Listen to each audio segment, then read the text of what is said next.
And welcome back, everybody, to another episode of Bubba and the BatFlip, episode 101, part 3 of our first pitch Arizona draft and hold recap, the final part of the recap. But it's been a fun exercise in some 2022 draft planning.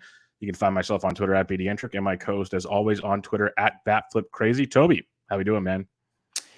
Doing well, Bubba. You know, it's a celebratory podcast tonight as it looks like Atlanta is going to win the World Series. So I'm wearing the smallest Braves hat you can find anywhere in the world right now. It's a great hat. That's a great logo. Little too small. I might change over to my prediction for next year's World Champion. After my head loses circulation and I start, passing out or forgetting things. So yeah. Well, yeah, it looks like they're going to take it. It's like the 8th inning now. I think it's 7-0. Freed got the job done, which was good to see. But yeah, we'll see. Anything can happen, but I think it's pretty much in the books, as you mentioned. Yeah. But it is very, very fun to see. But we have a lot of good listener questions, so we'll get to those here, and we'll get through the last 12, 13 rounds of this draft a lot quicker. We're just kind of mainly focus on our picks and kind of scroll through some others because, again, it's impossible to read this draft board. Hopefully soon it'll be available for everybody on NFBC to check out. But we'll start things out with round 11 because we got through round 10. And good old Dave McDonald's, he needs steals, so he went with Miles Straw to kick off round 11. Then went Travis d'Arnaud, Gurriel, that guy, Brendan Rodgers, Christian Vasquez, Urquidy, Posey, another guy, Blake Snell, and then I believe this is my pick. No, my pick's coming up. Then I can't. It looks like Paul Konerko. It's not Paul Konerko. Chris Taylor, Logan Ryan, and also I went past mine. My bad. That's like we can't read anything here. I know. For folks who are listening and maybe didn't listen to the previous podcast, we're working off of like a picture because we don't have the actual draft board available to us. So we're just looking at this really hazy picture where we kind of know who the players are that have been drafted, but aren't like 100% sure. Maybe if we just stick to ours, then we'll know. There we go. We'll do that because the one that I didn't figure out what it was until I realized it was my team. My 11th round pick was my 5th starting pitcher, my SP5 in round 11, Ranger Suarez. And it's one guy that I know is going to be a controversial guy throughout the off season here because, if you guys listen to the show long enough, we know Toby especially. Then I even jumped on board. We attacked him for a closer role because he was filthy good. Then the Phillies go, you know what, we're going to trade for Ian Kennedy. Let's transition Suarez to the starting rotation because we need starting pitching. Okay, well, I dropped him because I needed innings and strikeouts, but little did I know he could have won me a league probably if I would have hung on there. But they really didn't give like a real solid explanation of how they're going to do it with him. I almost feel like they're going to go Rays style. They did not. After about 4 starts, it went 3 innings, 2 2/3, 4 1/3, 4 2/3. From August 24th on, it was 5+ innings, pretty much 6+ innings in every start. Quality start in every one of them. And he had 5 or more Ks in every one of them. The dude was absolutely ridiculous in that rotation. The Phillies will need them at Nick Pollock, by the way, asked, how can we podcast at a time like this because of the World Series going on? It's a blowout, Nick. Pitching's done. But Ranger Suarez got the job done for the rotation, and the Phillies should need him again next year. The question is, how far can he go in the season? But that's one of those I guess I'll live with when we get there. I know there's some questions. Can he keep up the pitch mix that he had and be consistently good at it? We shall see. But I'm going to go with I went with Ranger Suarez in round 11 as my 5th starting pitcher because, like I've said, the first 2 shows recapping this podcast, starting pitching is ridiculously deep, and I'd be like drafting and going like I should go somewhere else. But one of the things we learned or didn't learn, we talked about in like the NFBC portion of the they're not classes, but the lectures or whatever, and some other ones is make your list, go with your guys. Don't just think you have to fill out your roster. You can fill out your roster later. I kept seeing value to me at the pitching position. I could be wrong. So I went with Ranger Suarez because the other thing is we talked about, Toby, in previous things is in DC's, especially draft and holds, outfield, you need to get a lot of outfielders. And starting pitching can get crazy. So you might want to fill up either that or long relievers, something like that. So I went the starting pitching route. I went with Ranger Suarez. Yeah, and Suarez is he's going to be really interesting to see where he goes. I was interested to see, kind of where he went. There's some regression with the low BABIP and the high strand rate, but there's a lot of the things that you would look for in a really good pitcher. The walk rate was around league average, but the strikeout rate was still high. He had a nice swinging strike rate. He also was okay. He was pretty good in the zone, and he generates almost 60% ground balls, which is definitely a major benefit and much higher than his previous career average. He also had 0.34 home runs per 9. So his home run per fly ball was 5.8%, which is bound to regress. Yeah. But even with regression, I mean, he could still be a really valuable pitcher. So I like that pick. You know who he reminds me of, and we'll see if he's the better version or the younger, like cheaper version. He has a lot of Framber Valdez traits to me. The ground ball rates, but then the walk rates that could also lead to home runs at times. And we saw the good and the bad of Framber this year. And as the year went on, it got pretty bad. We'll see if Ranger kind of has. I wouldn't be shocked if we see articles this offseason that kind of compare the two, because there's a lot of similarities. I think Suarez has a better strikeout arsenal. I'll say that for sure, but I see a lot of similarities as well. Yeah. So yeah, and it'll be interesting too, because I mean, with the DH probably coming, Suarez loses that kind of thing too. Luster. So yeah, it'll be interesting for sure. I drafted with my 11th round pick. I went with Jared Kelnick. I like Kelnick a lot. I think the batting average is really the only major question that I have. And even though, I have a question about it and it doesn't necessarily fit my team that well, throughout the minor leagues, like he had a pretty decent batting average throughout. It hasn't been a huge issue. The strikeout rate, I think, is a major factor in there, but if he can winnow that down, I think he's definitely a 2010 guy. He's going to play every day. If he moves up in the lineup, he should be pretty decent OBP wise as well. He's always had a pretty good eye, as I understand it. So I really like him as just like a very good floor with a very high ceiling, because of the power speed combination, the improving team on the Mariners. So yeah, that's the way that I went. I needed some outfield. I needed some hitters. I needed some speed. And so I was able to address that with Kelnick. Yeah, no, I like that. That's one that I think as the offseason goes on and people kind of get the sour taste out of their mouth, he's going to start climbing back up boards again, because you know it and you've seen it when other people see it, and you kind of dig deeper into what he's done. And even just like that last month of production, you started to see kind of, okay, this is the guy we thought we're going to get. He's getting comfortable. He's kind of, I could see next year him taking that next step, and we're going to see him go higher in drafts, I think, for sure. Yeah. I totally agree. Once people digest that September that he had, like you mentioned, I think he's one of the guys that it's a perk to draft early, because if come February, you're going to probably have to pay like 4 rounds earlier, at least for him. Maybe not 4, but I wouldn't be shocked actually. And I mean, how old is he? He's like 20 something. Like, how old is he? He's 22 and 3 months. Super young guy. We've seen the way that development can happen with these high end prospects. So, yep, for sure. Who's your 12th round pick? Oh man, I get to go twice in a row. Sweet. My 12th round pick, reading through the haze here, was Sean Manaea. I had Manaea like a lot of places this year. He was fantastic. I mean, there was definitely a lot of volatility in his performance, I will say. He had a couple stretches, including the end of the year, where he was brilliant.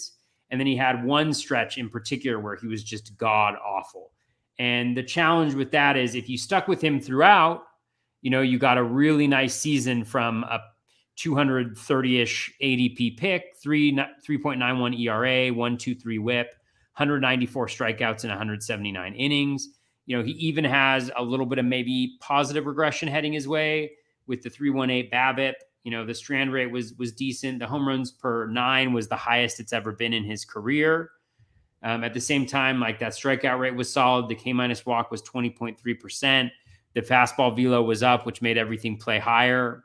You look at the projections, 3.66 ERA, 1.16 from Steamer, 179 strikeouts and 179 innings playing in Oakland. Oakland's going to be a really bad team, but I also wouldn't be surprised if they moved Manaea. I actually think I saw somebody mention this on Twitter. I actually think this would be a great spot for him, would be the Giants. Yeah, it would be. It really would be. Like kind of a Zito 2.0 all over again. Yeah. You guys should do that. I want Erod first. Give me Erod. You want Erod, huh? That's my boy. Put him in that ballpark. Give me Erod. Okay. He's a free agent. Send him over. Let's go. Is he a free agent? I think him and Stroman. I want both of them. in orange and black. Stroman there would be great. He'd be Ground phenomenal. ball. Yep. Yeah. Give me both those guys in that rotation with maybe Gossman for another year and Webb. Let's dance. Yeah. So we'll Cool. see. All right, my 12th round pick. Mentioned last podcast that catcher started. They were flying off. Like I almost got Grandal at one point. Simeone got me there, and there's some other guys I had circled. So a guy that I think early draft season you're going to get a discount. Later in draft season, things are going to change a little bit, and that's Kyber Ruiz of the Washington Nationals. This is one of the big pieces in the Scherzer and Trey Turner trade. This was like one of the biggest pieces in that trade. We know the hit tool's always been there, but he's been blocked in LA. There's been nowhere for him to go. When he came over to the Nationals, he started basically playing with them from August 30th on, and he hit 284. Only 2 home runs, but the power we've seen in the minors is there, so I'm not too worried about that. Only a 280 BABIP, so I'm happy there. The biggest thing I liked, a 4.5% strikeout rate. This guy's plate discipline is elite. Like it's very hard to teach a young ball player. It's really, really good. And he's 23 years old, so he's super, super young. And what we saw is when they first called him up, he was kind of platooning a little bit with Riley Adams. That stopped quickly, and he was basically the main man and the strong side of the platoon if there was one, hitting 5th or 6th in the lineup pretty much as the season went on. So if I can pencil in a guy like Kyber Ruiz hitting 5th or 6th for the Nationals, again, a team won't be that good, but they still have Soto. They still have weapons in that lineup. And you look at Steamer, they got him hitting 269 with 16 home runs. I think he could probably hit a better average than that personally. I think there's more to that batting average, which is hard to find at the catcher's position. So this is a guy that I think will go a little earlier once draft season starts really ranking up, and I got him as my catcher one. Yeah. No, solid pick. I like that one. All right, my next pick in round 13, I don't know if I'm just like pumped because I'm always like Lourdes Gurriel is my boy. Like you have Yuli, I have Lourdes, like we have the brothers.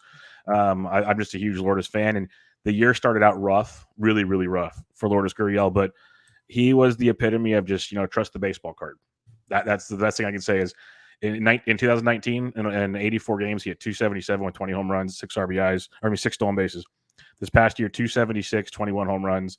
And it really was mainly the second half of the season. It wasn't even the first. The first half was dreadful, absolutely dreadful.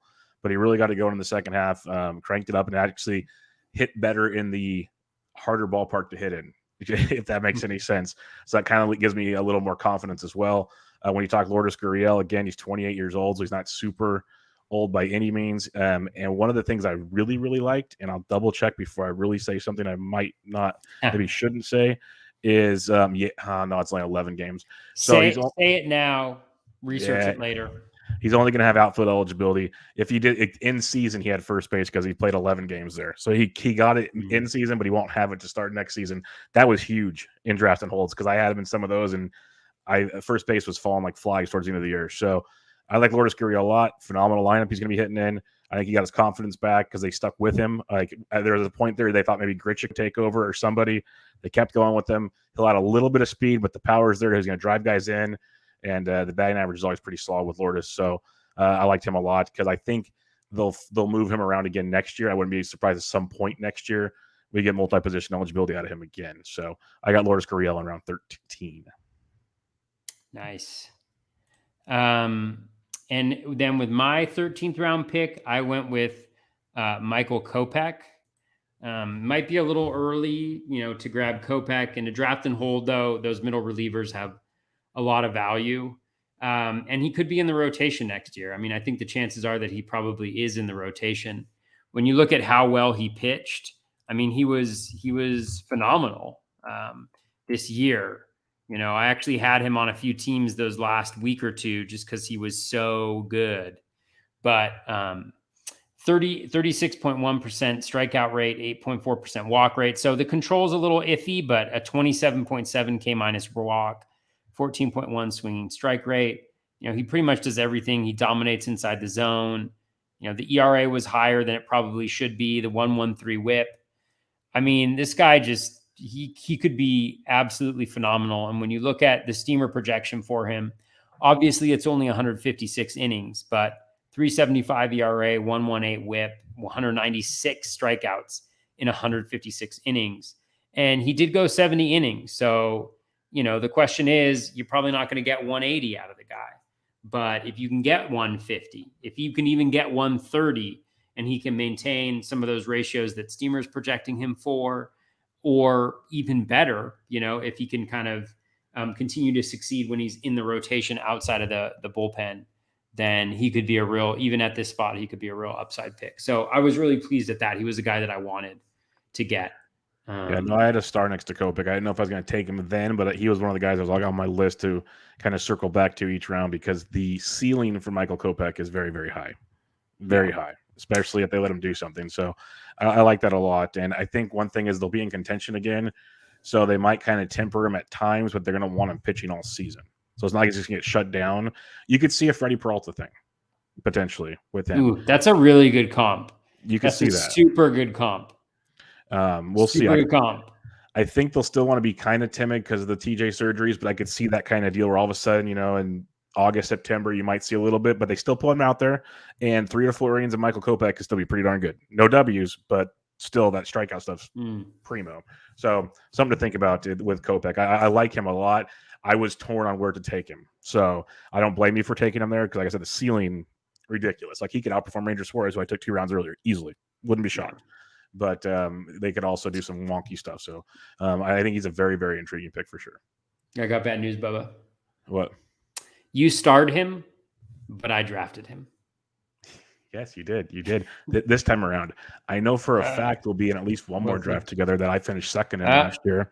And I'm assuming you're gonna. I'm assuming you'll come back and try to. Okay, I just buried myself there, folks. Just realized I just made my grave telling Toby that I beat him, and he won't beat me. You did beat me. You beat me.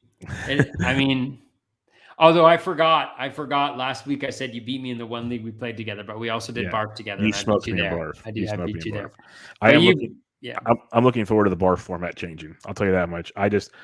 Because I already cut out multiple leagues that have different formats now. I'm trying to almost do all FPC stuff because it makes it so tough, man. So is it changing for sure? Unless something changes again from what we talked about, they're going to work on getting it all in FPC. Oh man, that'd be great. Make things a lot better. One fewer league on Fantrax. Yep. So we'll get that rolling there for sure. Was that your 13th round or 14th round pick? That was my 13th round pick. My 14th round pick was Rhys Hoskins. Ooh, my boy. Your boy, man. I'm just getting your starred guys all over the place. Hoskins, health has been an issue. I don't know if I love this pick. I mean, I think there's, let's just look at what Rhys did this past year. He was really good. I think he flew under the radar. Yep, he did. When he was playing, he really did well. 247 batting average, so not hurting you. And if you look at his batting averages, 259, 246, 226, 245, 247. Spot the outlier, right? Yep. It's the 226 batting average. That's the outlier right there.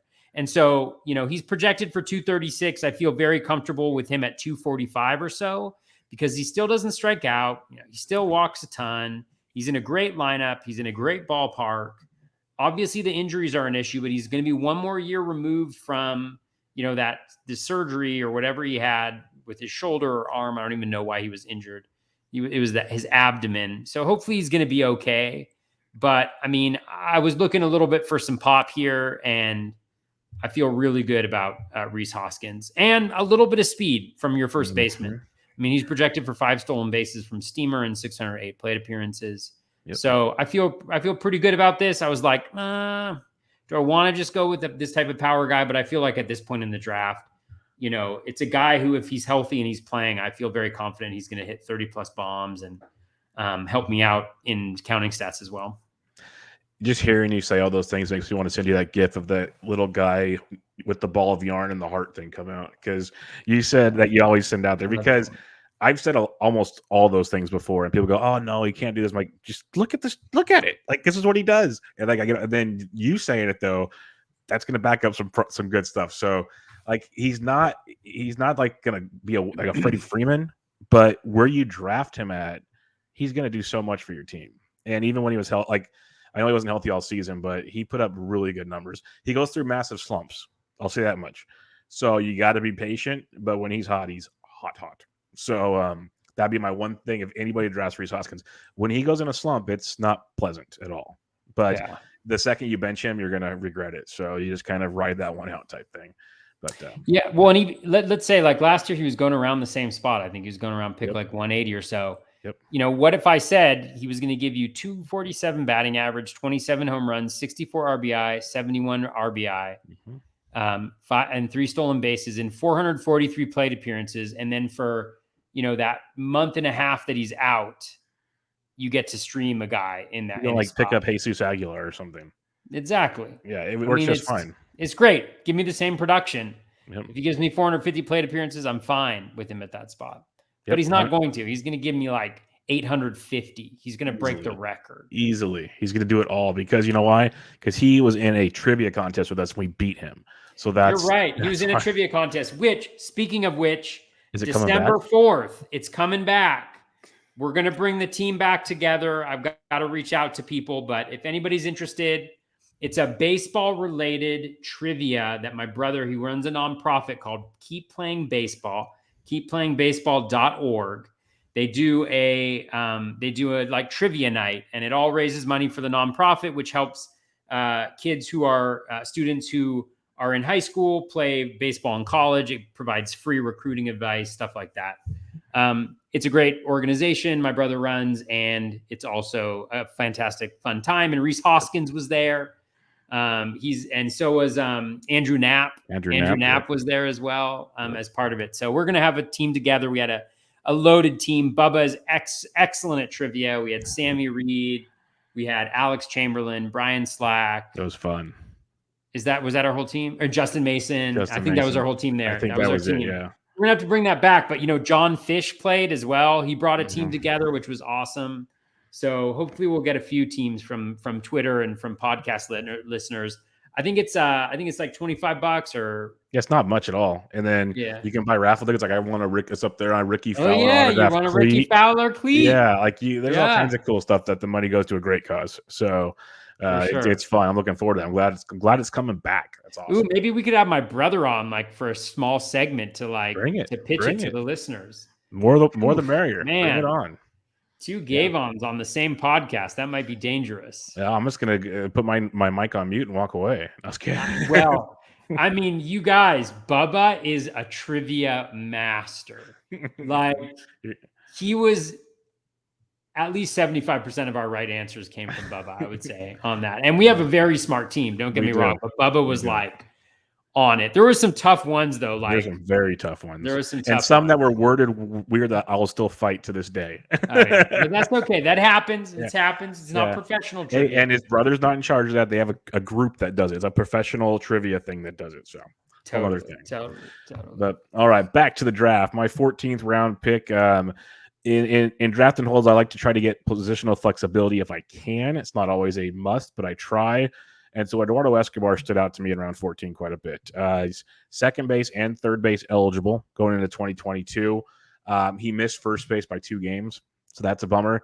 But he still gets second base, third base, middle infield, corner infield. That's going to come in handy in a big way. The biggest question mark with Escobar is he's a free agent. So where does he land? Yeah, so that'll be, at least according to Fangraphs, free agent in 2022. So that'll be a question. You'd think Milwaukee might try to bring him back because he actually, that flexibility is something they could use in a big way at times. But some team will he'd probably fit perfect in Toronto, moving all over the place. Like there's certain teams where he'd slide in very nicely. One thing he does well, he hits for power, 25-ish home runs, give or take. A little bit of speed, not a ton, but he's going to hit for average. And like I said, the flexibility is what I wanted. So I took Escobar there in round 14. And then I went on a pitching run, and this one will be short and sweet, but we've talked about it on this show. I know I've talked about it on other shows and just getting people's. I got Spore on one of my shows recently. Justin Verlander. I took him in round 15. And I'll take 1 or 2 chances in every draft, and I will.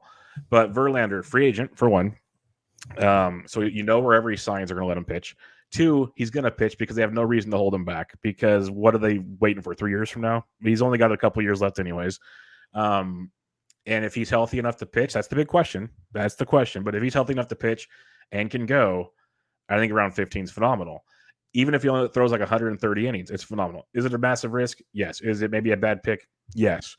But at this point in the draft, I'll take my chances on Justin Verlander because we saw what Chris Sale did in a couple months. Say Verlander, again, Verlander's ahead of that schedule. So say Verlander gives us 4 months of Verlander. I'll take that around 15. I'll take that for sure. So I took a little gamble there around 15.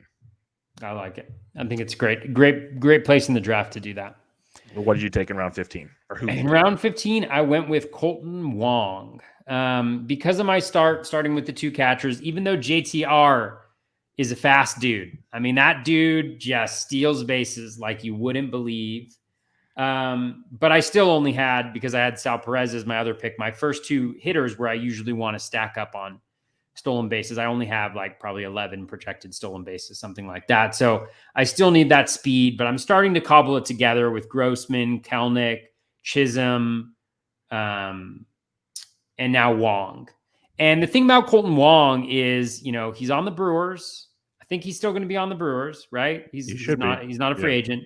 He had some health issues this year, but I think the thing that I liked a lot is he's the type of guy who's really benefits from the change in home runs, the decrease overall. Like there was certainly, just the decrease in home runs from kind of bouncy ball situation, because he goes from a guy, he hit 14 home runs this year, right? And he's in a much better place to hit home runs, especially for lefties, in Milwaukee. But, his projection next year is for 14 home runs. Honestly, if he gives me 14, and 16 stolen bases with a good batting average, which he generally gives, I mean, he's not like as high a batting average dude as you would necessarily anticipate, but he's projected for 264. So he's definitely a plus in that department.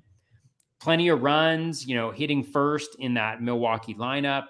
I just think he's like an all-around solid guy, 5 category contributor, going about where he was going in drafts last year as well. So I really like him a lot. And for a team, where I'm looking for speed late, that doesn't necessarily compromise power too much, that maybe helps me out in batting average, because I think that's another weakness with Kelnick and Grossman and Chisholm and guys like that. So, I just think it's a nice balanced profile at second base. I'm into it. Yeah, no, I love Wong. Like, that was a guy I pumped up last year. I think it's a great spot for him. So, big fan of that pick. Yeah, and let me just check something really quick here. Yeah, so, he had 20 barrels this past year, 5.5 barrel percentage, which was his best, that he's had in a season. His max exit velo was okay at 107.1. But, I like that balance profile. Yeah, for sure. And then after that, I went with, I needed batting average. And I'm a little torn on this pick. I love Michael Brantley. He's a great player. The batting average is going to be there. And I really needed batting average at this point in time in the draft. I do have some issues with the pick just because there's not a lot of power there anymore. There's not a lot of speed. I mean, when you look at it, like, he's pretty much the definition of empty batting average this year. But what I will say is, if you go into drafting him, understanding that maybe he's not an every week guy for you in fantasy. For sure. So he had 508 plate appearances, 311, 8 home runs, 68 runs, 47 RBI. Let's see if he got a little. He got really unlucky actually on the home run department. He had 24 barrels and he only had 8 home runs, which means that he only 33% of his home runs. So he's bound to improve a little bit. But what I'd say is, if you go in knowing that he's not necessarily an everyday guy, but when you play him, you're going to get the average regardless. And if you play him in the good matchups, you're going to get that, and you can get some runs and you can get some RBIs, but you probably want to complement him with a power or a speed guy, probably a power guy, like somebody that you can get later on. And you're just kind of like, I can, I'll probably play him in 75% of the weeks, but in those tough matchups, I feel comfortable moving away from him. Go get Adam Duvall or something. Yeah, like him and Duvall and Brantley, although Duvall is going to go like super high. Yeah, now he will. Yeah, for sure. Yeah, 118 RBI, 30 home runs. He probably ends up in Atlanta again. He's good defensively. Didn't he win a Gold Glove or something like that? Or I think he's one of the finalists. Yeah. So I really like him as just a really nice flexibility batting average pick who fit my team really well. No, I like that a lot. It's a good round 16. He's basically a outfield version, but a better version of Luis Arias that everybody likes to get. But he's in Houston, and it's a lot better situation. So, and he'll give you more homers than Arias will. So I'm with you on that one for sure. My round 16 pick, I went back to the starting pitching well because pretty soon I'm not going to need to take any more starting pitching. It'll be all relievers and everything else. But again, it just kept falling, and I'm thinking that we saw 149 really interesting / really good innings from Tariq Skubal this past year.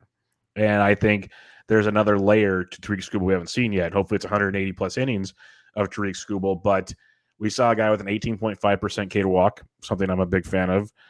He was almost 20% in 2020 in that shortened season, in that short stint he had. But he was outstanding. His biggest issue at times was the home run ball. He saw the 20% home run to fly ball, which he had in 2020. Never had it in the minors, but in the majors, he's had trouble with that. That happens. But if you can control the walks, those aren't as big of a deal. You can live with that. And it's still the AL Central, which outside of the White Sox, there's still a lot of goodness there to have some fun with. So I think Skubal could take the next step. And he's like my SP 6 or 7. So it's one of those guys I don't have to play all the time. And if he does take that next step, well, then it's striking gold potentially. We'll see. But I think there's a whole nother level to him. And it's another big strikeout piece. Like I've been preaching now on strikeouts. Skubal's a massive strikeout guy, regardless of what else he does. And he's got a low 4 ERA. Like if you look at everything for an SP 6 or 7, he's not that bad. And he gives you the strikeout upside I'm looking for. So I went Skubal in round 16. I really like that pick a lot. I didn't realize that how good Skubal was. Yeah. And like you mentioned, there's that room for upside. I'm just kind of looking at his profile. The walks being lower than league average, especially because I feel like that was one of the concerns with him, is an issue. He got that really low in the second half. Yeah, he worked on that a lot in the second half. It seemed yeah. like it's just keep the ball in the ballpark. He'll be fine. Yeah, this is great. I love it. And I've been saying I don't have closers. Well, we went with a potential closer in round 17, and I went with Garrett Whitlock of the Boston Red Sox because Hansel Robles, who's in a committee list, he's a free agent. Whitlock got 2 saves in September. He's got the better stuff, I would say. It's hard to argue that. If you look at Greg Jewett, who's now at Reliever Recon, $3 a month, well worth your guys' money. Please help support that awesome cause because we use this on the show all the time. His charts and everything else, like I'll pony up $3, no problem. I literally told him at FPAZ, I'm like, you could charge more for that, right? And he's all, I'm not going to. Though. I'm like, okay, I'm just letting you know you could charge more for that. But Whitlock's the number one that he's got there. If you look at Ryan Roof's chart at RotoWire, Whitlock's either there or still in a committee. So it's one of those guys that even if he doesn't start the year with it, I'm pretty confident he's going to have a good share of it at some point in time on what should be another pretty good Red Sox team, we'd imagine. So I went with Whitlock because there was not a lot of guys left, closer-wise, at least that are locked in the jobs at this point. So now it's speculating on upside and potential. And to me, Whitlock was one of the better ones on the board at this point in time. Time will tell, but he was my round 17 pick. Nice. Who'd you take? All right. In round 17, I took Rafael Ortega of the Chicago Cubs. And I'm a little torn on this because I think there's some uncertainty about what his role might be next year. There's always the offseason. We don't know what they're going to do. But he seems like the perfect kind of plug and play guy for them where he did really well. I mean, it's hard. So in 330 plate appearances this year, he hit 291 with 11 home runs, 12 stolen bases, 44 runs, 33 RBI, not really even playing. He is part of a platoon, which kind of sucked, or he was towards the end of last year. It'll be interesting to see what they do. But he's got really good plate discipline, 28.3 O swing. The contact's really good, well above league average. So he's not going to strike out a lot. He's going to be on base. He's going to steal bases, and when you look at his projection, Steamer has him at 522 plate appearances, 13 home runs, and 16 stolen bases. And so again, that's assuming that he doesn't play the full season. You bump that up a little bit. You're looking at a very similar profile to Colton Wong, I think. And those are the types of guys I need. I have my Hoskins bat. I have my Perez at bat. I don't really have any guys that are negative power necessarily. except for maybe Wong, but I don't have any like single digit guys. So I'm still feeling pretty good, like roster construction wise about my team. Again, he should be a good batting average guy. Steamer has him at a 249, which seems, I guess it's somewhat reasonable. I would maybe peg him a little bit higher than that. He did have a higher BABIP, but he also had, his highest max exit velocity at 109.5 by over 2 miles per hour. He had 13 barrels, 5.7% barrel rate. Honestly, like he's identical to Colton Wong, the more I think about it, except he is being platooned where Wong isn't necessarily being platooned. So a little bit less value, but that same type of profile that I really like because it's not hurting you anywhere and it's addressing some of the needs that I had. Yeah, leading off for the Cubs is a big thing, or any team. But if he stays hot, maybe the platoon goes away or he gets traded somewhere. We'll see. But I like that one a lot. Breaking news, the Atlanta Braves are your 2021 World Series champions. Oh, they are? It is official. It is official. Man, for those of you watching us instead of watching the World Series, you guys deserve like some major credit. Did it just happen? Yep, 7-0. Yep, it's over. They're celebrating on the field as we speak. So, yes. That's so nice. Congratulations. Braves fans have waited a long time. Yes, they have. From the good old TBS dynasty years. So. Oh, man. I used to watch the Braves all the time. They were my brother's favorite team. Yep, we grew up in that era. It was that and WGN with the Cubs. So you got one of the two. That's how it always went. Oh, yeah. I love those. I love the Cubs. Ryan Sandberg and Andre Dawson. Oh, man. I got to watch this year. 2 outs. Bottom. My boy Yuli is up. Yep, and he grounded out to my shortstop. I know. Well, it seemed like Dansby Swanson was always ending series, wasn't he? Yep. He was always the guy who got that last thing here. And Will Smith also on this team. There you go. I'm just pumped to see Max. During the playoffs, I'm pumped to see Max Fried get that. That was awesome. There he is. Yeah, beautiful thing. There he is. Wow. They did it. Who was your 18th? Holy moly. Who was your 18th round pick? Congratulations, Freddie Freeman. Dansby Swanson, he had a great interview the other day. Yep. I don't know if you saw that. Man, it was fantastic. All right, moving along. Now that real baseball is over and we can actually concentrate on the stuff that matters here. I mean, really, do we care about regular baseball, people? Absolutely not. This isn't about regular baseball. This is about fantasy baseball. Get your priorities straight. Exactly. All right. After that, let me ask you a question. If I were to ask you, Marco Gonzalez, was he good this year or not? He was for early and late. Middle stunk because I rostered him in a lot of places. Yeah. Well, check this out. 3.96 ERA, 1.17 WHIP. He only had 108 strikeouts in 143 innings, but we'll give the guy a little bit of slack. He struggled through injuries. He did all that stuff, but gosh darn it, he's just a guy who can get a 3 ERA and a low WHIP because he doesn't walk guys. And he had a very high home run per 9, 1.82, his highest since he really became a major league pitcher on a reasonable basis. He was excellent. He was great. And so I'm getting this guy in a DC after pick 200 who I feel good about the ratios. And the volume of Ks isn't going to be great, but he's also, if healthy, he's going to throw 200 plus innings, in a season, and he'll probably end up getting 150 plus strikeouts. So the volume actually will not be that bad, I don't think, on the Ks as long as he's healthy. But he's also going to have those great ratios. The Mariners are an up-and-coming team. I think they're going to spend this offseason and add some offense, and I think he's going to get some wins as well. And so I think I like this pick a lot. I think he's going to fall in drafts. He's not the type of guy that guys like.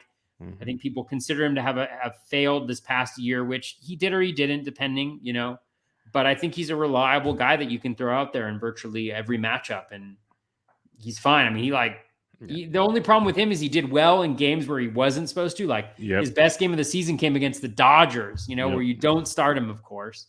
Yep. But again, just a really nice, I think, guy to have. Like you mentioned before, I like the way you described Scooble as the guy you don't start all the time. But you kind of throw him in there, and he's your SP6, so it's fine. Life's good. And Marco Gonzalez is perfect for a draft and hold because he's not holding up a roster spot where every Sunday you're sitting going, okay, should I drop him for this guy or should I keep him? Because like he's kind of on that border sometimes where he's not doing it. But then when you need him, you can plug him in, and he's usually, for the most part, productive. Like you said, the one thing he doesn't do, and it turns everybody off, is he doesn't strike out a lot of guys. Every once in a while, he'd have a big strikeout game, and for the most part, he's not a strikeout guy. But he's a quality start machine. He's a ratio guy. He does the little things like you said, an SP6, SP7 were cool. And in a draft and hold where you can stash them and use them when you need it because other things happen, that's phenomenal. So I'm with you there. He's much more would be in my wheelhouse for something like this. I'd probably still take him. That'd be later for me in a redraft format, like a fab league. But I like him a lot in this kind of format for sure. All right. I went with my catcher too with my 18th round pick. And I may have to get another catcher soon because we'll see what the Blue Jays do. But I went with Alejandro Kirk planning for upside here. This is the guy that was injured off and on this season. But when he's healthy, we know he can hit. He finished with a 242 average, but he only struck out 11.6% of the time, flexed his muscle a bit. He was just banged up a lot. That was the biggest thing with Kirk this year. The Blue Jays could use him full time. Danny Jansen, good, but not great. I think Kirk's much better than him. I don't think many people argue that sentiment. And I think it's just a health issue for the most part with Alejandro Kirk. So I took him as my catcher too, realizing I'll need to get – you're going to draft 3 to 4 catchers anyways. But knowing that if he stays healthy and gets 2/3 to maybe 3/4 of the playing time with Toronto, it's a win for me. So I'll take Kirk as my catcher too. Round 19, I went with another closer now, and this one's hoping that Alex Coleman returns to Minnesota because they have a mutual option, and it's only $6.3 million, which is quite affordable. So I'd imagine Minnesota brings him back at worst to try to trade him. That's what I see. And so he was the closer this past year. They're running out there to get saves. Maybe he sticks with it. Maybe he doesn't. But year after year, people dog on Alex Coleman because, well, this year, 4.15 ERA, not great. But the guy still gets saves. He had 17 saves at the end of the year. He's had 12 or more saves in every season since 2016. So he's going to go out there. Some team's going to get him and use him to get saves. Still a 20% strikeout guy, not like great because he walked almost 8%. But as a late round saves option, I think I'll roll with Alex Coleman. Hopefully start the year as the Minnesota closer. We'll see where it goes throughout the season. But teams are going to want to put him out there because he keeps getting it done. So I'll go with Alex Coleman as my reliever too because, again, I'm hurting for a reliever. So who'd you go with in round 19? So the round 19, and before we do that, Bubba, changing of the guard. Braves have won their World Series. Who's the 2022 champion? 2022 champion. Ooh, I like Cincinnati Reds, folks. I like it. I actually don't think the Reds are going to win the World Series. I just had this hat, and right before we went on air, I was like, you want to know something? I should say that this team is going to win the World Series. I don't think the Reds are going to win the World Series. Sorry, but I do like the Reds a lot. I like them a lot. Joey Votto deserves a World Series championship, just like Freddie Freeman did as well. So moving on from that prognostication, my next pick was Geo Urchella. Again, batting average was an area where I was a little bit sore.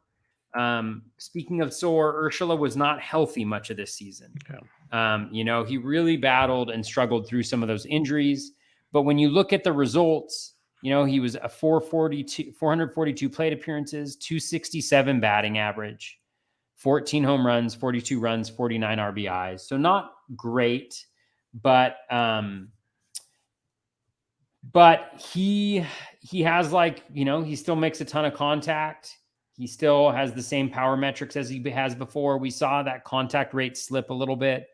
But again, he was battling some injuries, including, I think it was the elbow at the beginning of the season. So I don't think he was necessarily right. But I think the batting average is going to be really good. He's in a good lineup again. He was batting higher in that lineup towards the end of the season. I think that's one of the flaws that he has is, he hits like 8th or 9th sometimes. But I think he's going to be up there, and I think he's going to play every day. He's got the third base and shortstop eligibility, which in a DC is important as well. So I just felt like he was solid overall, batting average boost, some flexibility positionally to rotate between corner infield and middle infield. So I felt pretty good about that one. Yeah, he's great. And then he coming stays back, healthy, it's phenomenal. Yep. Yeah. Pat, coming back around, the guy I'm going to draft for like the 30th straight year, Andrew Mccutchen. Again, Mccutchen, he's coming back. he's now 2 years removed from that ACL injury. The batting average was down 222, but he had the lowest BABIP of his career at 242. He still has fantastic plate discipline, so he gets on base a lot. The contact rate was still really good. He still had 27 home runs, ladies and gentlemen, 27 home runs in 574 plate appearances. He also had 6 stolen bases, so he's not giving you a 0 there. He was great. Higher barrel rate than he had in his entire career, 32 barrels last year. His expected VA was higher than his batting average was. So again, I think he's very solid. It'll be interesting. I think he's done, right? Or does he? Yeah, a club option, there you go. Which, I mean, at 16.7 mil, they probably won't pick up, but maybe they will. Wherever he ends up, I think, he's still an everyday guy, and he's still really good. He did all that in less than 600 plate appearances. So at this point in the draft, getting like a 2010 guy who's going to score a bunch of runs is something I can get behind. So I like it. Most definitely. My 21st or 20th round pick went with another closer. This one might be a little suspect. Carlos Estevez of the Rockies. He's ARB eligible in 2022, so he'll be back with Colorado. Finished the season getting 11 saves. Again, the ratios were not ideal because, Colorado and many other factors, but still a 22% K rate, 14.4% K to walk, which has been 15 to 18% the previous 2 seasons. So maybe there's some room for growth there. Still a Colorado closer. Not fun, but, in years past, Bard's been worth, you could still fling him out there to try to get saved. So Estevez would be a guy, and I don't even know if he'll keep the job. I had Victor on the show last week, and he broke down the Colorado bullpen possibilities, and he wasn't a big Estevez guy, and he made a lot of sense. So maybe I've wasted a pick here. We'll see. But maybe I'll go get some more of those options later and try to just get one of the worst bullpens in baseball. So that'd be great draft strategy for sure. But he was my third closer. Again, chasing saves, folks. This is what happens. You get stuck with guys like Carlos Estevez. So you know what I've always said, Bubba? I've always said, get 2 lockdown closers early. I feel like Toby right now. He got the early closers, and I'm going the late route, and I'm feeling the pain. I got like the 2 heroes of the 2 hero closers of the playoffs. Kenley Jansen, who struck out like 70% of the guys, clearly going to re-sign with the Dodgers. Lockdown closer. And then I got Will Smith, World Series champion, putting the red Braves hat. I would put the Braves hat back on, but it won't fit back on my head. So, and then my 21st round pick, another starting pitcher. I just went on a pitcher's barrage here, but again, I kept going. I can't pass on these guys. Might be fool's gold. Might be dumb here. But I got Nestor Cortez Jr., another guy that threw 93 innings with the bigs. He threw a total of 110 innings between the minors and the bigs this year, so maybe get 140, 150. That rotation is still going to need some help this next year. You got Garrett Cole. You have Jamison Tyon, who has an ankle surgery. There is Severino's coming back. Herman's coming back. There's a bunch of pieces there, but Cortez held his own in a big way over those 93 innings, a 2.90 ERA, 3.78 FIP, 4.18 xFIP. So maybe some regression coming, but the biggest thing, 20.9% K to walk rate. He had a 27.5% strikeout with a 6.7% walk rate. That was absolutely outstanding. He kept doing it time and time again in the big stage in September for the Yankees. So I'll take him as a late round flyer, as a round 21 SP. Nestor Cortez Jr. could be, we'll see. Maybe they start him in AAA because they have enough starters. We'll wait and see. But I think he's a guy that deserves a spot in the rotation, and we'll wait and see how that goes. This is beautiful, Bubba. This is a beautiful pick. I mean, I think he's fantastic. Over his last 5 games, you read his season-long stats, which were absolutely fantastic, but he actually was better down the stretch. 79.7% in-zone contact rate. So dominant in the zone, very much above average over those last 5 games. 31.4% K rate and a 3.9% walk rate. That is a 27% plus elite K minus walk rate. I don't care if it's only 5 games. 32.6% O swing, 11.4% swinging strike. Let's break down the arsenal just really quickly, just to tout how good of a pitch this was. The 4-seam fastball played really well at 9.3%. Well, played decently at 9.3%. He's got 2 mediocre pitches in the cutter and the slider. So he must have improved as the season progressed, is going to be what I'm going to guess, just in terms of the way his pitch is played. Or he probably had a really nice CSW or something. I don't know. One of those ones we're going to have to investigate and kind of look a little bit more deeply to figure out what he was doing that was so successful. But anytime anybody puts over those stats over a 5-game stretch, Bubba, I'm super on board. I really like this. I really like this pick a lot. Well, I'm going to get all the starting pitching stats. I don't know if I'll get anything else, but I'm going to have that locked down. For sure. What did you get for round 21 and 22? I went with Lane Thomas. I like that Lane a lot. Thomas was fantastic last year. This year, I guess. I don't know. It's last year now, Bubba. How quickly times have changed. We're already talking about last year.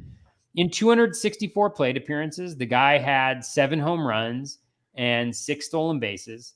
He only had a 235 batting average, but all the metrics are really nice. 23.5% O swing, so really good plate discipline, get on base. He walked at a 14% clip, 81.1% overall contact rate, which is much better than league average. So the K rate, should be down there. Yeah, I mean, if you look at his projection, again, from Steamer, 483 plate appearances, 16 home runs, 11 stolen bases. So again, a guy who's kind of contributing everywhere. The batting average is a little bit low, but I think it can play up a bit. Max EV was the highest it's been, 109.1. Not that he had a lot of previous experience, but all we need to know is this guy's a former St. Louis Cardinals outfield prospect. We know how this ends, people. MVP next time. Come on. 7.3% barrel rate. It all really makes sense to me. It's all good there. And he's going to be leading off for the Nationals, theoretically, with, not Trey Turner, but Juan Soto behind him and some other players. Kybert Ruiz, who's on your team. There's other guys who are there. I just can't remember what their names are, Bubba. Who else is there? They have Juan Soto, Kybert Ruiz. I'm just going through the diamond. Lane Thomas. They have Lane Thomas. Don't forget him. Yeah, they have Lane Thomas. I'm trying to think who else they have. No, Luis Garcia. Carter Keyboom. I like Luis Garcia. Carter Keyboom maybe can get something figured out. I'm asking for good players, Bubba. There's nobody else. This is the struggle bus. This is the struggle. Oh, they have Josh Bell. Josh Bell. Yes, Josh Bell, who, by the way, ended up having a fantastic stud. Absolutely underappreciated stud. Yes. Super underappreciated. He will be driving in Lane Thomas and Juan Soto repeatedly. And if he can't, Kybert Ruiz will, so we'll be fine. Yeah, exactly. This is a great pick. So Lane Thomas, I love Lane Thomas. I like it too. I mean, honestly, I have a bunch of leadoff hitters, but I'm going to get a ton of plate appearances, hopefully. Yep. Knock on wood. Name of the game. Knock on wood. So We'll see what happens. People. And then my next pick, I love this pick, Bailey Ober. Yeah. There's not much else to say. I love Bailey Ober. Actually, the numbers, when I dug into them, maybe weren't as good as I wanted them to be, in terms of the plate discipline metrics over the last little bit, but he was not walking anybody. The strikeouts weren't as nice as you'd like them to be, but I really like Bailey Ober heading into next year. For the Twins, I think he's got a nice arsenal. I think he's young. I think he can improve. And so I really like Bailey Ober. Yep. So that was the pick. And then I should probably do my usual thing here where I actually tell you what the metrics said. So Bailey Ober, 20.3% K minus walk, 25.3% K, 5% walk, 11.4% swinging strike rate, O swing at 35.4%. Love that. Strikeouts 96 and 92 innings. That's fine. ERA 4.19. That's fine. WHIP 4.2. That's fine as well. He's got to do a little bit better on the home runs, 1.95 per 9, but maybe that's an area where he can get a little bit of positive regression. So I really like Bailey Ober heading into next year. I'm interested to see spring training. I think will be really important to know kind of where he's at, if he has a rotation spot locked down and stuff. But I really like him heading into next year. I don't blame you at all. We saw some really high moments from him this past year, so we'll have to see if he keeps building on that. So I don't mind that at all at that point in the draft. My next two picks, my final two picks, round 22 and 23, I kept my multi-position eligibility train running, and I got a guy with some speed and just flexibility everywhere in Jorge Mateo of the Baltimore Orioles. This might be too early for some, But for people that need steals, you're going to love him because he got 10 steals last year in up and down limited time, but back-to-back years of 20-plus in the minors. He had 20 or more steals, 24 more steals in 4 of 6 years in the minors. Or no, in 4 straight years. Never mind. 4 straight years in the minors.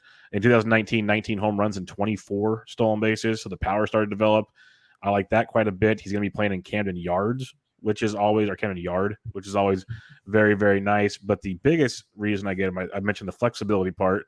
He's going to have second base eligibility. He's going to have shortstop eligibility, and he's going to have outfield eligibility. So he's going to be able to give me my middle infield positions and the outfield, which I will take and run with in this format in a big, big way. My round 23 pick was another guy in Hunter Dozier, who I'm always a big fan of, and this last year was a rough one if you look at the grand scheme of things. But if you break it down, he was injured a lot off and on the first 4 months or so. It's a roller coaster ride of injuries. He was healthy to finish the season. In just the month of September alone, he hit 272 with a 304 ISO, a 141 WRC plus. He had 14 extra base hits, 6 of those home runs, and he even stole two bags. Because that's the one thing we love about Hunter Dozier is there's power and there's speed. Like he's projected to have 15 homers and 5 stolen bases. He had 5 steals last year. We've seen him he had 16 homers last year in an injury-riddled season where he only hit 216. So I like what we can get from Hunter Dozier. And again, the flexibility thing I was talking about, he's going to have first base, third base, and outfield eligibility. So Mateo had my middle infield and outfield. Hunter Dozier will have my corner infields and my outfield wrapped up. So now I'm just building flexibility on this team and getting some steals, getting some powers, getting guys I can plug in and out depending on matchups throughout the week. And it's something I really, really, especially if you do the Monday through Thursday and the Friday through Sunday part, I'm a big fan of having players like this in a DC format because I had too many guys. Like I remember I mentioned at the very first episode, I had one league where I was at a first baseman for all of September. I had 3 first basemen on my roster. I had none left in September. So I want to just it's maybe I'm going to overdo it in flexibility, but these are guys I had circled. There's a few more that are out there right now that I had on my list that we'll see where they fall in the draft. But those are my final 2 picks around 22 and 23. And with my final pick, and this one I was just kind of lost in the woods, honestly. I was like, I have no idea what to do right here. I have not prepared accordingly. Let's look at some names and think about what might make sense. And I kind of like this pick a little bit more than when I made it, honestly. And that's Brandon Marsh of the Angels. Obviously has prospect pedigree. He's got a little bit of the home run, stolen base, whatever you want to call it, thing going for him. He's got a little power, speed. Check this out, though. Dude hit 2 home runs last year. Guess how many barrels he had? Yeah, he hit the ball hard a lot. Yeah. He had 16 barrels. Yeah. He was bad luck. 16 barrels and 2 home runs. His barrel rate per batted ball event was 10.3%, which is fantastic for a guy, especially who has 6 stolen bases, playing in one of the best power parks for left-handed hitters in Angel Stadium. 6 stolen bases, 260 plate appearances, 254 batting average, although that was lucky with a 403 BABIP. Definitely some contact issues. I'm going to check out in a second whether he improved that contact. So he needs to improve that for sure. But he's got the power and speed. He's still a young dude. He's still 23. He should get some run in that outfield. The projection isn't fantastic for him. 11 home runs, 9 stolen bases. But I think there's a lot of upside here. And then let's just take a look at his last 20 games or so. I just want to check out to see if there was any improvement in the contact rate, because honestly, I would, if we see some of that, I might freak out. Oh, there's improvement in the contact rate, ladies and gentlemen. This is breaking news. In-zone contact rate over his last 20 games was 86.1%, which is better than league average. And his overall contact rate was 72%. So he was missing on a lot more balls on pitches outside the zone, which is not necessarily a bad thing because you're not going to make good contact, but that's still reasonable overall contact rate. The O swing was solid throughout. It improved as the season progressed. Hard hit rate was great, 45.5%. The ground ball rate even dipped maybe a little bit, a smidge. He still needs to work on that, but I'm sold. Brandon Marsh, top 10 round guy moving forward in your drafts. Draft him there or be sorry. Not like really. Not I really. like But Marsh. but There's a lot to like with Marsh. I don't know if he's an every week starter, but he's definitely got the upside to keep going. Because like you mentioned, I remember playing him in DFS a lot because you look at the skills he had out there, and you're like, eventually this is going to translate, and just never did. But the skills are there, and that means it's going to come. So I'm a big fan of that, and we'll see. The biggest question will be is how do they work that out when Trout comes back? Is it Marsh and Adele with him? Like that whole conglomerate's going to be interesting. But is Upton still there? I'm not sure. That's like there's a lot of pieces in Well, the Bubba, Angels. thanks for raining on my parade. I was Yeah, I still said I it's a was great pick. Brandon Marsh. I was It's a Brandon great Marsh pick. top 10 rounds, but I'm gonna hold it back. Well, let's have a fun parade now of listener questions, and we're gonna have a lot of fun with this. And the one thing I'm gonna say right now, you guys have great questions. Not sure how great we're going to answer these because we can't read all the board, and a lot of these questions involve like who had the like biggest reach and stuff like that. We might miss things. I'm just going to throw that out there right now because it's hard to really analyze the board right now. We'll do our best, but for the most patient listener guest question on the planet, we're going to start with Ryan Roof, right out the gate from RotoWire. Biggest surprises of the draft, hitter and pitcher. Maybe someone went way earlier than you initially expected or fell way later than expected. Well, this one's tough because, you never want to criticize picks, right, of other people. That's most of our questions, by the way. Who do you want to throw under the bus on the Pretty podcast? much. Dave McDonald. No, yeah. I mean, one that stood out, and again, these things could end up sounding really foolish, but Matt Barnes, I think, went in the 8th round. Yeah. And so that one really jumped out at me and is kind of not necessarily being where he should be. I just think he's super inconsistent, and he had the best half season of his life early on. And I just don't think he's ever shown that consistency throughout his career. So I'd be very surprised if he's the Red Sox closer. Even though he's got that contract, it could be the case. Maybe he works it out and I drafted the Red Sox closer, so we're good. But yeah. But I think that's a little early with so much uncertainty is what I would say. A pitcher that I think went earlier than he should have, and it might be crazy talk because at least he pitched a little bit to finish the season out. But in my mind, and people are disagree probably, Noah Syndergaard going like 6 rounds earlier than Justin Verlander, I think was a bit of a reach. Like there's a lot of other quote unquote healthy pitchers I'd rather take a chance on than Noah Syndergaard at that point in the draft. I get how good he is. I get the upgrade he can get. I get that this was Sporer's pick. Now that I look at the team, I didn't even see who it was at first. I understand a lot of the quote unquote plus sides of things. To me, if you're going to take the risk, like again, I might be biased because I took Verlander, but I waited like 6 rounds to take my risk. Where Syndergaard has to hit a little more for where you took him at than later in a draft. So I guess that would be one of the reaches for me. Was there a hitter that stood out to you at all?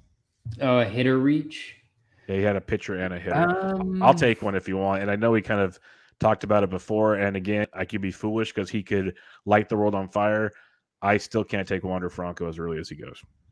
In the second. Yeah. But I could be totally wrong. Like the tools are there. I just don't know if it's happening just yet. Yeah. That's a good call. One that jumped out at me, like just when the picks were being made, was it's hard. It is. But Jorge Polanco. Jorge Polanco went in the 6th round, which, to be fair, I mean, there's five category contribution there. So if he replicates something similar to what he did last year, then he can certainly return that. And he went in the 6th round, so we're talking pick probably what is that, 76 through 90, something like that. But I just think that he was fully healthy this year. 644 plate appearances. That's his second most to 2019. His most home runs as well. Let's see what that barrel rate was. So he had 48 barrels and 33 home runs. So about 75% of his home runs. So that number will probably come down. The steals haven't been there as consistently, but then again, the batting average could be better as well. So that one just kind of jumped out at me, and it's less that I dislike the pick because I think Polanco can be really good and he's a 5 category contributor. So there's a lot of ways that he can kind of get back. But I'm always hesitant to go after those guys who had career years where kind of everything went well for them, because it's hard to do that sustainably. But so that one just kind of jumped out at me as a guy who I thought might go like 2 or 3 rounds later, and who I'd love to have at that point in time where I'm maybe a little bit less excited about having him. I remember when he was picked, I was like, oh, I like Jorge Polanco a lot. Wow, that might be early. We'll see. It was like, because I guess part of it's, are you paying for last year's season? Yes, you're paying a lot because like you said, where you used to be able to draft him and everything, which obviously you're not going to get that discount anymore. But yeah, it's really interesting to see how that one pans out. But that's the part about drafting early. He's one of those guys. We talked about some guys that might move up. He's a guy that probably ends up in like round 9 or 10 by like February or March. So it could be the total opposite of things. Like, I think there's a value one later that I'll mention later in one of our questions. Less than Dave, Mr. Dave McDonald asks, which teams do you think set themselves up the best through the first 23 rounds? This is where it gets tough trying to read everybody's team. To be totally honestly, like I can't read everybody's team, and also honestly, I didn't really pay attention to what other people were doing. So I know Bubba's team pretty well. Yeah, I know Toby's I like to think my team is positioned to do really well, but I hope you feel that way after the draft is over. But yeah, I cannot see the draft board well enough to know like who all's there. You asked some really difficult questions, Dave.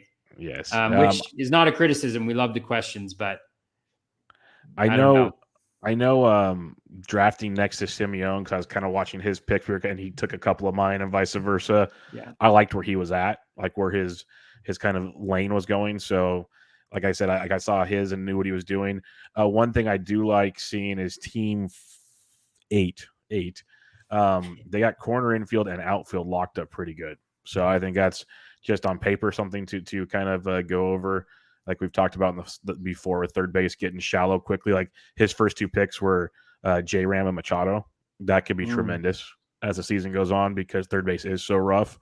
So that's something that definitely. And then 6 straight hitters though to start a draft. Yeah, that's where it gets. That's what stood out. That's why it's interesting. But now he doesn't have to worry about third base the rest of the draft. But where's his pitching going to stand? That's going to be like Ian Anderson, I think Kyle Hendricks, Zach Greinke, Sonny Gray. That's some Chris Paddock. That's a lot of questions right there. A lot of guys that are on my do not draft list for the most part. But we'll see. We'll see how that pans out. But I like where his bats were. But that's kind of the yin and the yang. How do you attack it? Like people are going to say it, and I know they're probably right. I took a lot of starting pitching. So if that makes my starters are good offensively, I think, but now I'm gonna have to get really good with my reserve picks on my bats, and hopefully my pitching holds up. So that's one at least criticism I'll give mine, and I can totally accept if someone says I took too much pitching. Totally get it, but I don't have to reach for a bunch of potential pitchers in my mind. So we'll see how that plays out. All right, Dave had a couple more questions here. Where is the best talent left positionally? Do you have a rough idea on that one, Toby? I really don't. I would say outfield. It's super thin. Yeah, after 23 rounds. Thin.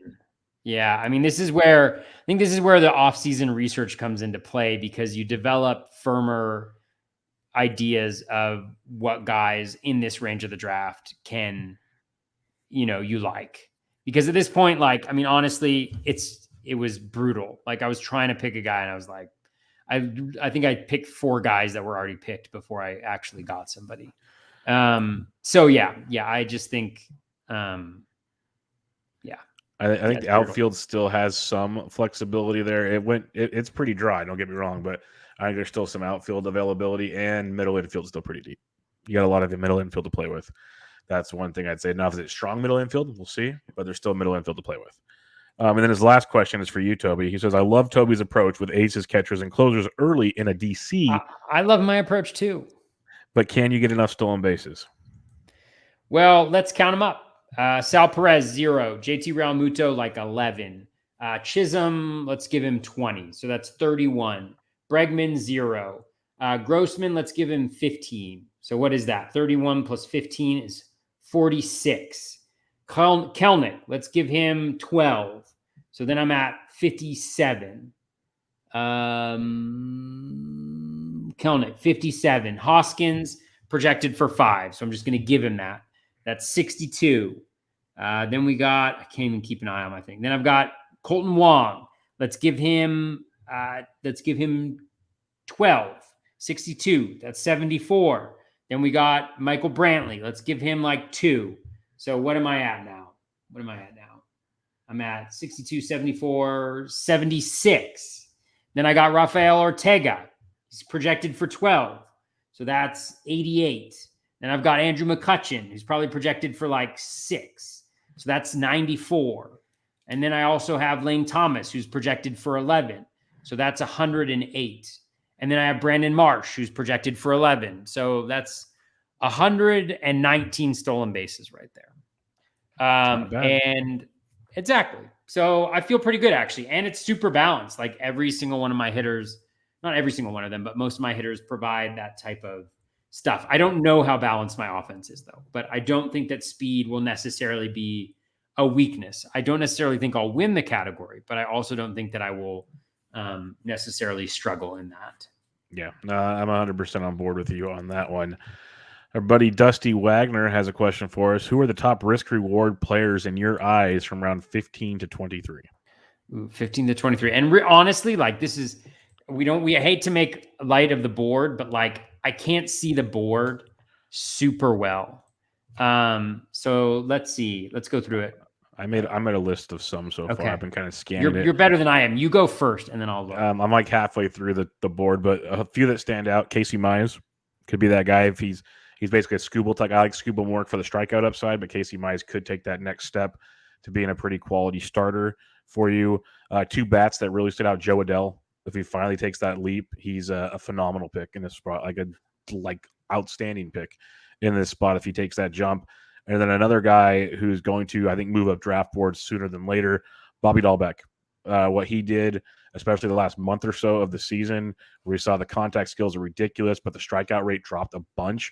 If that is sustainable, a guy like Bobby Dolbeck could be an absolute steal at this point in the draft at a quarter infield spot. So those are 3 guys that stood out for me as I was kind of perusing what I could read on these boards. Yeah, I love that Dolbeck call. I really like Bobby Dolbeck as well. I wanted to grab him, but he went right before I went. Some guys like Josh Bell, I think, went in the 16th round. I think that's fantastic. Jorge Soler, Adam Duvall went in the 16th round as well. I mean, that's terrific as far as I'm concerned. There's actually like quite a few that I like. Mark Kana. Santander's interesting. Yeah. Kana went. Which I really like. Yeah, Lane Thomas. Santander, Lane Thomas, great team that he's on. Who were the other guys? John Means went in the 16th round, which I thought was a really good pick there from a pitcher.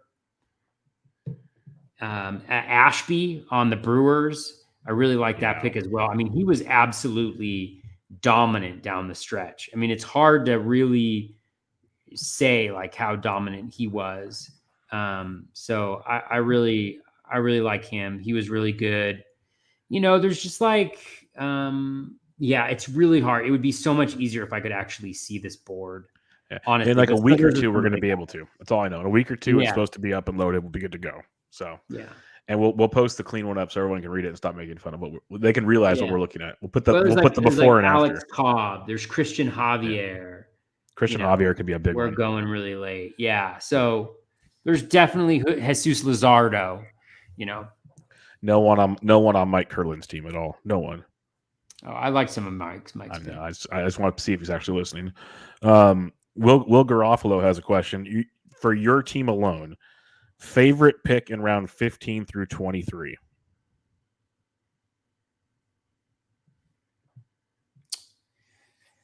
(15 through 23).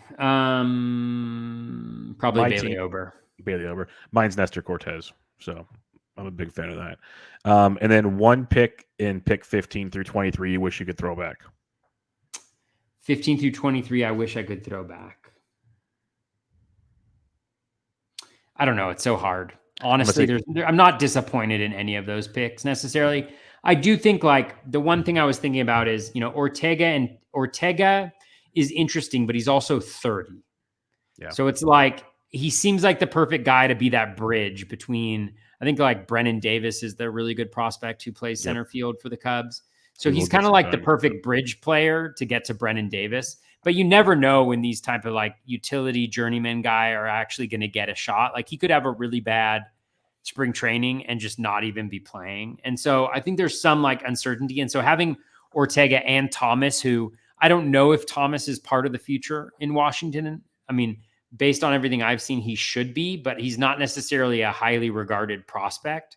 He is a former Cardinal outfielder, though, so that should increase his prospect pedigree. So I'm just not sure. So if one of those guys didn't actually end up being in the opening day lineup, like would I be that surprised? Maybe not. But I also think that they are, pretty solid contributors, like the type of guys that I want to have and get in that spot. So yeah, I mean, I feel pretty good about it. And it's also really hard because in the draft, you're much more cognizant of things like team construction and who else is available on the board. Like Geo Urchella, I don't love that, but I also know that I need batting average pretty badly. And that's not easy to get, towards the back end of the draft. So I'm okay. I don't really have anybody that I'm really hating on that I drafted. Yeah, mine would be Carlos Estevez. I could probably do without that pick. The more I look at it, that was a reeking of desperation pick. So that goes there. Liam at Freed Minds has a great question that I'm going to save for a future show because I think we'll give him a better answer. He basically asked guys you're avoiding next year at all costs. I think that'll be when we do some more digging for 2022. It'll be a much better answer for you. Yeah, once we have like ADP established too, because I think that's the major piece for that. Everyone's got a price. Everyone's got a price.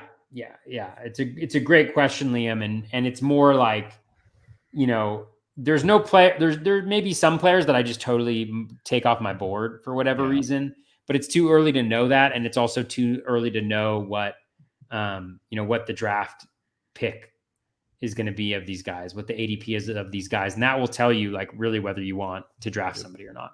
Yep. So we will definitely bring back to you. Ask Ryan Roof. I'm a man of my word. We will get back to you on that. I will save it. Integrity. Bubba's. Yes. This is so funny. But Bubba's middle name is actually Integrity. Yeah, which is crazy. It's true. Toby figured it out. He's a smart man right there. But yeah, it's true. My name spells bie, B-I-E. So it's like pie because it makes sense. I love pie. But it is the season of pies. It is, as Shelly tweeted out. Yes. What's your favorite kind of pie? Well, I grew up with an appetite that wasn't very diverse. So I grew up forever with being just pumpkin. And then my grandpa makes a homemade pumpkin cheesecake, which is kind of cheating, but outstanding. Ooh, I like that. The one that I've been getting in love with now, if we get from the Avila Barn down in Avila Beach, or there's this bakery in Paso Robles that has these phenomenal pies now. I think it's not Edelberry. It's I'm gonna screw up. It's just really elderberry. Elderberry, I think. Elderberry. I don't know. It's some berry. Elderberries are super healthy for you. Yeah, it's some like really, really fruity, good berry pie that with like a nice vanilla ice cream. Perfect. Nice. What about you? I'm a cream pie guy. Okay. Like coconut cream pie, banana cream pie, chocolate cream pie. I love pumpkin pie as well. Key lime pie. Like I like pretty much every pie. I would say coconut cream pie though would be my absolute favorite. Your favorite? See, I'm not a coconut guy, so I can't do it. But I respect it all. For you. Yeah, I did. I miss out on a lot of things. People don't think that when they see me, they think I eat everything, but it's not true. It's very not true. But yes, no, it is the season of pies. I can't wait. We already got our pies ordered for Thanksgiving, so I'm a very, very. They make one at this bakery in Paso that I was talking about. It's a like a apple crisp apple pie. It's absolutely amazing. So apple pies can be really good. Apple fritters are my favorite. Yeah, that was my dad's favorite growing up. I always had a maple bar. He had an apple fritter. That was always apple fritters, dude. Yep. Going to play Little League on Saturday mornings. Go on a shop. That was a tradition. So dude, warm apple fritters. A couple more questions for you guys here. Ben Tidd, our buddy, asks, after third base and catcher, which position thins out the quickest to you? Closers. Closers. Yeah, I mean, it's really hard to do it positional. Obviously, honestly, I don't have like a really comprehensive view of each one of the positions, so I don't want to give you a bad answer, Ben. I think as we go through like the different position previews, as we generally do, we'll kind of get get to where that. But third base stood out to me. Maybe first base. I don't know, that wanted to hop in my head. But I'm also thinking like Josh Bell was available in the 16th. And yeah, I got Jesus Hoskins Aguilar was where I got late. him. Yeah. Never It's mind. first base. Yeah, I was half joking, but I think closers go way too fast. Yeah. Like qualified closers. They went super fast. And they'll go this maybe quicker in DCs, but I think it's also everybody's kind of in this position where they're like, I need me some closers pretty bad. So yeah, we'll see how that evens out in a couple months for sure. Our buddy the doc, Mike Carter, asks, how about you give us someone you were sniped on? I was sniped a bunch by Simeone. Okay. Simeone was good. Let me go through this. He got me on Yasmani Grandal. I'm just going to say it. He got me so good on that one. I was so angry. That one, and I know it was a first-round pick, but I had J-Ram circled. I looked at Simeone. I said, the guy right there that isn't sitting in front of us is going to take J-Ram. I know it. And he started laughing, and then Jose Ramirez off the board. So that was mine. I would say Jonathan India was a player that I really wanted. And I would say Brian Reynolds was probably the biggest one, is what I would say. Reynolds was a good one indeed. So that'll wrap up our questions, and that'll wrap up our 3-part recap. Sorry if we couldn't get to all your questions appropriately. If you look at the board we tweeted out, you'll understand why. When we get a more clear board, if you'd like, I can tweet answer things for you or something if you'd like some more talk on it or something. But it's complicated is the best way I can say it. It was a blast drafting. It was a blast recapping it, getting our wheels turning. But final thoughts, Toby, as we get ready to just do some positional previews in the coming weeks, because or recaps, whatever comes first. No, yeah, it was really fun to do the draft, to kind of get into it. First Pitch Arizona was fantastic. Highly recommend that for people who are able to make it. Yeah, it was great. It was fun to go through this draft. Really got me excited for next year. I'm going to have a little bit of a different approach though in drafting this year. I'm not going to do the super early drafts like I have in the past.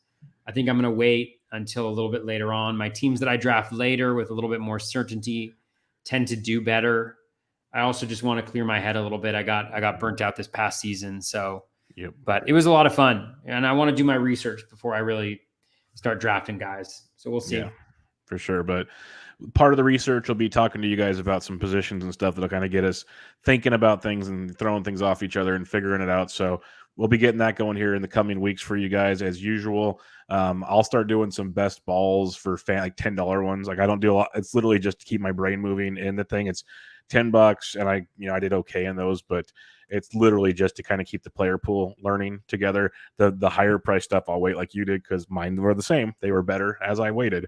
So this literally just to kind of get the feet wet. But I'll start those, I want to say December. Maybe we'll throw one in around Thanksgiving for fun. Like, because I usually tweet out the link for listeners or whoever can join. It's fun. We just enjoy it, and it's a slow draft. So we'll get those going here in the coming weeks. But I'm with Toby. I was burned out this year. I usually have like rankings out and stuff, and it's been really hard for me to get going. So it's like I'm just like slowly going through the motions. But we're getting closer. I got like half of them done. So we're slowly getting there. But we'll be back with you guys in the coming weeks. You can check out Toby on Twitter at BatFlipCrazy.